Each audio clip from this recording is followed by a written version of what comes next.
सम्मानित मंच, उपस्थित सभी मेरे प्रिय भाई और बहनों, किसी भी युवा की ज़िंदगी में वो बहुत महत्वपूर्ण दिन है जब वो अपनी ज़िंदगी की शुरुआत किसी नौकरी से करता है। और भारत में तो सरकारी नौकरी प्राप्त करने वालों के लिए तो ये अवसर, मैं आपके चमकते हुए चेहरे देख सकता हूँ, खुशी देख सकता हूँ। और देश भर में 10 लाख लोगों को अगले 1 साल के अंदर रोजगार देने का जो लक्ष्य माननीय प्रधानमंत्री जी ने रखा है, पिछले महीने ही 75,226 युवाओं को रोजगार मिला और ये सरकारी नौकरियां 75,226 को मिली।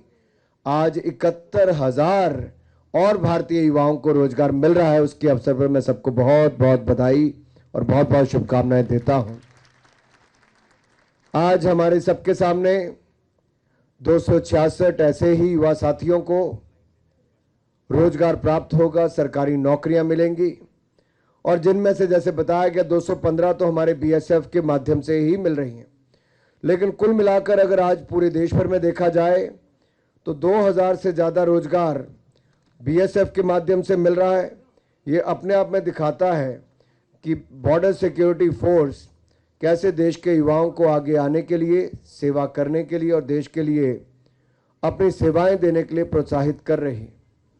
युवा साथियों, कुछ दिन पहले तक आप भी सरकारी कर्मचारियों, अधिकारियों से कोई काम करवाने के लिए सिस्टम पर प्रश्न चिन्ह कई बार खड़ा करते होंगे कि ये काम हुआ, वो काम हुआ कि नहीं हुआ।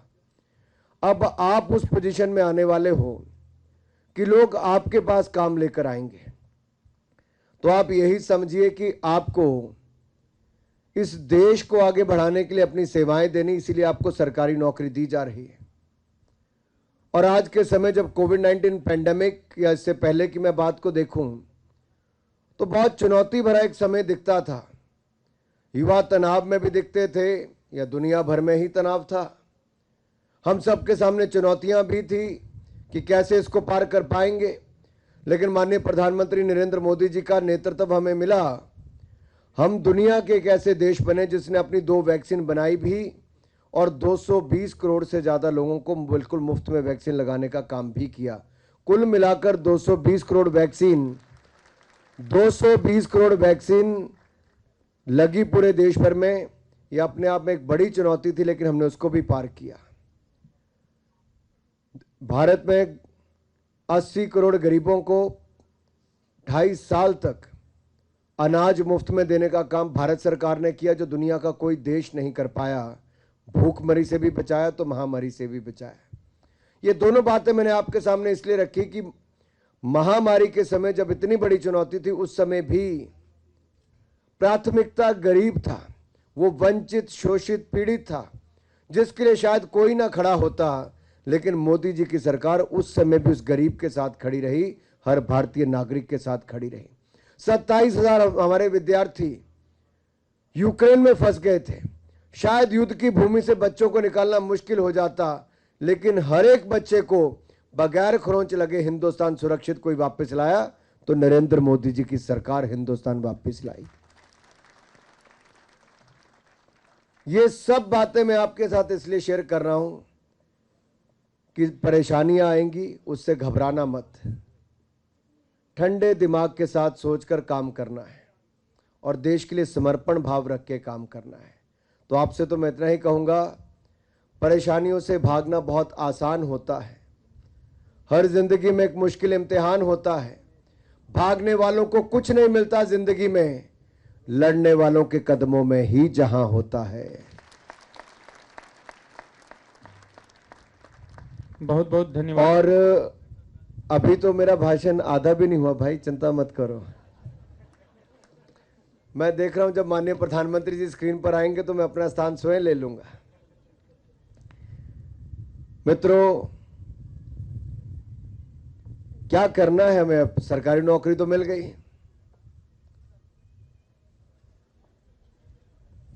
चेहरे पे मुस्कुराहट भी आ गई, घर पे मिठाइयां भी बढ़ जाएंगी, लेकिन करना क्या है? आजादी का अमृत महोत्सव हम लोग मना रहे हैं, 75वां वर्ष। जिन लोगों ने आजादी के 75वें वर्ष में लाने तक के लिए स्वतंत्रता संग्राम की लड़ाई लड़ी, जहां हम उन सबको पूरे देश भर के ऐसे लाखों लोगों को याद कर रहे हैं। आज गांव-गांव से ऐसे लोगों को याद किया जा रहा है जिन्होंने आजादी के समय अपना योगदान दिया था, उन्होंने आजादी दिलाने के लिए योगदान दिया था। मैं आप सबसे अनुरोध करता हूं कि आप अपना योगदान दीजिए। भारत को दुनिया का सर्वश्रेष्ठ देश बनाने के लिए आपके योगदान से ही हमारा देश दुनिया में सबसे आगे बढ़कर आ सकता है। और इस अमृत महोत्सव से अमृत काल की ये यात्रा, ये जो अगले 25 वर्ष होंगे, अमृत महोत्सव आज है, अमृत काल 2047 में होगा, तो अगले 25 वर्ष में हमारा योगदान क्या होने वाला है, ये बहुत महत्वपूर्ण है। और मैं आप सबसे निवेदन करना चाहता हूं मित्रों कि आप सब अपना योगदान दीजिए। हर पल, हर पलहा आप ये सोचिए हर लम्हे में कि आपको इस देश को आगे बढ़ाने का काम करना है। और जब तक आप ये सोच कर नहीं चलेंगे कि आपको देश को आगे बढ़ाना है, अपने अपने परिवार तक सीमित मत रहिए। मैं बहुत सारे लोगों को सरकारी रोजगार, मैं उदाहरण पेश करता हूं।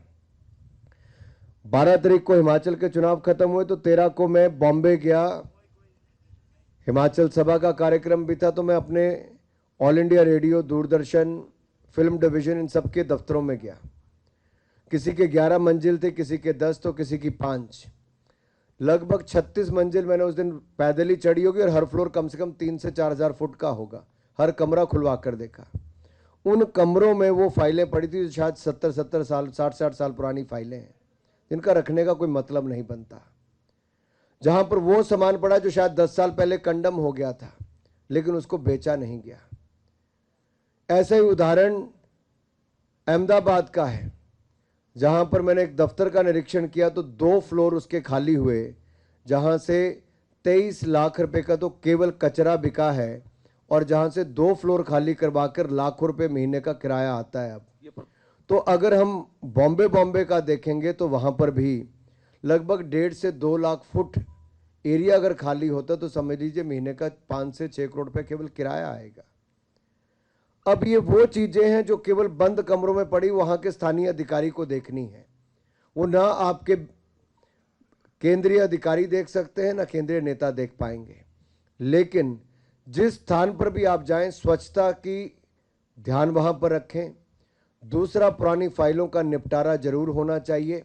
शिकायतें आम जनमानस की कितनी हैं, public grievance is very important.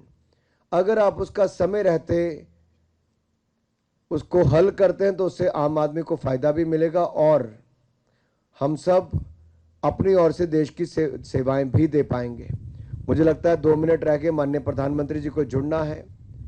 ज़्यादा समय नहीं लूँगा क्योंकि हम सब इंतज़ार कर रहे हैं माननीय प्रधानमंत्री जी का कि हम सबको संबोधित भी करें और हम सबको आशीर्वाद भी दें। लेकिन आप सबसे इतना निवेदन जरूर करूँगा, दिन की शुरुआत ये सोच कर करें कि आज किसी का भला करना है, आज देश की सेवा में फिर कुछ नया करना है, और अपना कम से कम लॉन्ग टर्म, शॉर्ट टर्म और मिड टर्म, ये 3 गोल जरूर रखिए कि आपको अपने डिपार्टमेंट में क्या करने हैं, आप अपने डिपार्टमेंट में क्या योगदान दे सकते हैं। और मुझे पूर्ण विश्वास है आज का युवा टेक्नोलॉजी का उपयोग भी करेगा। दुनिया के देश तो आज भी चेक ही बांट रहे हैं, चेक भी लिख रहे हैं, लेकिन भारत ने डिजिटल टेक्नोलॉजी के माध्यम से यूपीआई भीम ऐप बनाई। आज चाय बेचने वाला, सब्जी बेचने वाला, रेडी फड़ी वाला भी क्यूआर कोड से आपके मोबाइल फोन से पैसा ले लेता है और पैसा दे सकता है।